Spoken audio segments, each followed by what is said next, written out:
And next one is methods of flotation. There are various methods of floating new issues in the primary market. Offer through prospectus, offer for sale, private placement, rights to issue, electronic initial public offers. First one, offer through prospectus. Offer through prospectus is the most popular method of raising funds by public companies in the primary market.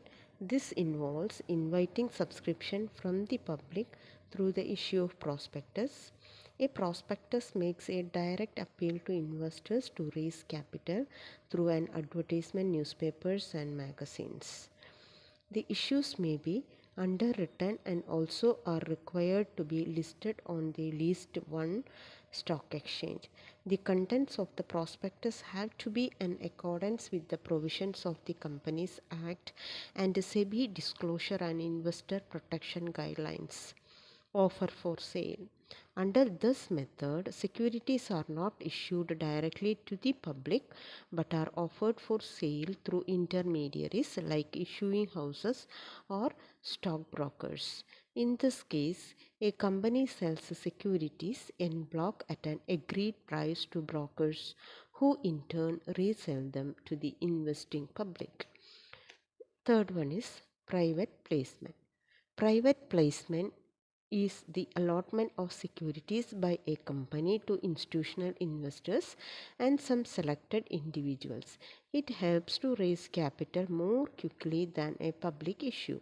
Access to the primary market can be expensive on account of various mandatory and non-mandatory expenses.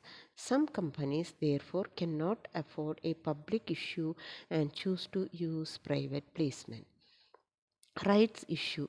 This is a privilege given to existing shareholders to subscribe to a new issue of shares according to the terms and conditions of the company.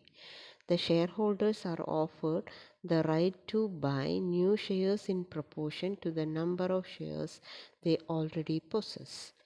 Electronic IPOs. A company proposing to issue capital to the public through the online system of the stock exchange has to enter into an agreement with the stock exchange. This is called an initial public offering, which is IPO.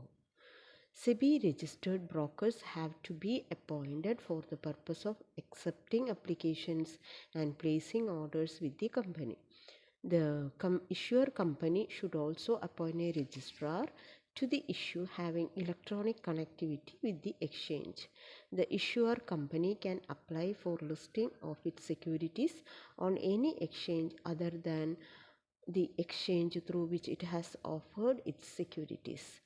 The lead manager coordinates all the activities among the intermediaries connected with the issue. Secondary market.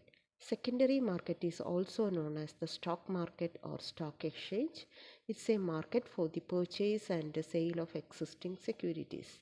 It helps existing investors to disinvest and fresh investors to enter the market. It also provides liquidity and marketability to existing securities. It also contributes to economic growth by channelizing funds towards the most productive investments through the process of disinvestment and reinvestment. Securities are traded, cleared and settled within the regulatory framework prescribed by the SEBI. Advances in information technology have made trading through stock exchanges accessible from anywhere in the country through trading terminals. Along with the growth of the primary market in the country, secondary market has also grown significantly during the last 10 years.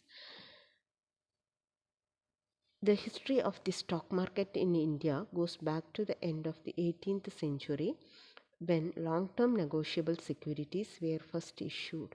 In 1850, the Companies Act was introduced for the first time, bringing with it the feature of limited liability and generating investor interest in corporate securities.